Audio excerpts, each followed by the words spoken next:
मूर्ख साधु और ठग की कहानी। यदि आप मेरे चैनल में नए हो तो मेरे चैनल को सब्सक्राइब करें, शेयर करें और लाइक करें।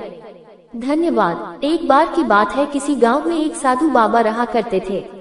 पूरे गांव में वह अकेले साधु थे जिन्हें पूरे गांव से कुछ न कुछ दान में मिलता रहता था।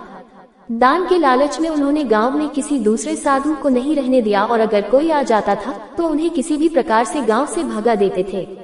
इस प्रकार उनके पास बहुत सारा धन इकट्ठा हो गया था।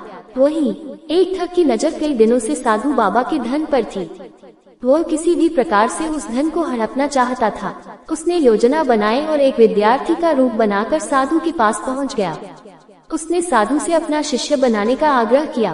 पहले तो साधु ने मना किया, लेकिन फिर थोड़ी देर बाद मान गए और ठग को अपना शिष्य बना लिया।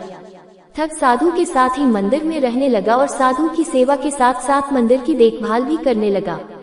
ठग की सेवा ने साधु को खुश कर दिया, लेकिन फिर भी वह ठग पर पूरी तरह विश्वास नहीं कर पाया। एक दिन साधु को किसी दूसरे गांव से निमंत्रण आया और वह शिष्य के साथ जाने के लिए तैयार हो गया। साधु ने अपने धन को भी अपनी पोटली में बांध लिया। रास्ते में उन्हें एक नदी मिली। साधु ने सोचा कि क्यों न गांव में प्रवेश करने के पहले नदी में स्नान कर लिया जाए।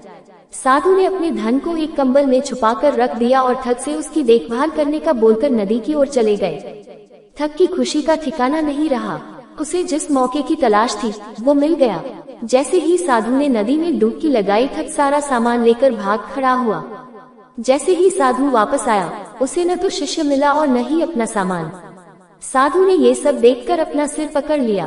कहानी से सीख। हमें इस कहानी से यह सीख मिलती है कि कभी भी लालच नहीं करना चाहिए और न ही किसी की चिकनी चुपड़ी बातों पर विश्वास करना चाहिए। पूरी कहानी सुनने के लिए धन्यवाद।